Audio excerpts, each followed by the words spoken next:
एक बार एक सेठ के घर से लक्ष्मी जी नाराज होकर चली गई और बोली, अब तेरे घर पे नुकसान आएगा।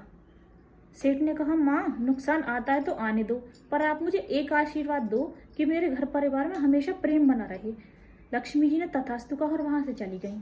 अब उसके घर में बहू ने खिचड़ी बनाई थी, उसने उसमें नमक डाला था। अब थोड़ी देर बाद मंझले बेटे की बहू आई, उसने ना उसको चखा और उसमें नमक डालकर चली गई। इसी तरह तीसरी बहू आई, ना उसने चखा, आई और नमक डालकर चली गई। ऐसे ही चौथी बहू आई, न चखा और नमक डालकर चली गई। अब सेठ को खिचड़ी खाने के लिए परोसी गई। सेठ ने खिचड़ी खाई और समझ गया कि नुकसान आ गया है। उसने कुछ भी नहीं बोला और पूरी खिचड़ी खाकर वहां से उठकर चला गया। अब थोड़ी देर में उसका बड़ा बेटा आया, उसने खिचड़ी खाई और उसने देखा कि उसमें तो नमक ज्यादा है। उसने पूछा, क्या पिताजी ने खिचड़ी खा ली?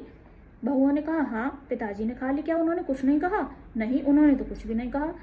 तो उस लड़के ने भी कुछ नहीं कहा, पूरी खिचड़ी खा ली और वहां से चला गया। इसी तरह दूसरा बेटा आया, उसने पूछा, क्या बड़े भाई ने और पिताजी ने खाना खा लिया? हाँ। क्या उन्होंने कुछ बोला? कि नहीं, तो उसने भी कुछ नहीं बोला। इसी तरह परिवार के सभी सदस्यों ने खिचड़ी खा ली और किसी ने कुछ नहीं कहा।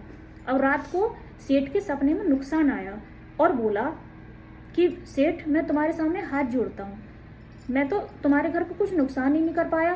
तुम पूरे परिवार के सदस्यों ने मिलकर 1 किलो नमक खा लिया और किसी ने उफ तक नहीं कि ना घर में कोई कलेश हुई, ना किसी को पता चला कि खिचड़ी में नमक ज्यादा था।